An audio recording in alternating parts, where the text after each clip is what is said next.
Ang mga anak ko kahit papaano, kahit malayo kami sa isa't isa, may banding pa rin kami kahit sa mga ano lang, tawag. Consistent po. Consistent yung tawag. oo. Nakakatuwa.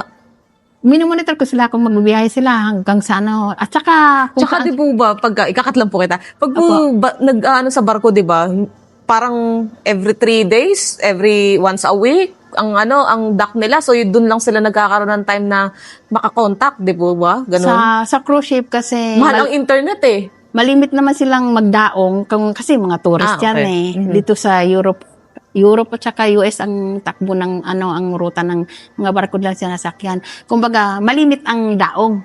Kumbaga, tinitingnan ko lang sa tinatrack ko sila kung saan na ang barko. Ganon talaga ako kasi nung bagong nasampamang yan, worried ako eh. Lalo na kung masama ang panahon. Yeah. Lalo na yung sa bunso ko kasi siya, sa East Asia ang ruta ng Mabagyo. barko. Yun nga, alam mo naman sa sa Asia, nublitaan ko na, sana kayo na, hindi ko makakontak. Nung bago talaga sabi ko, sana kayang alam ko may bagyo. Okay lang kami na shelter kami sa ganitong lugar kasi may bagyo padating.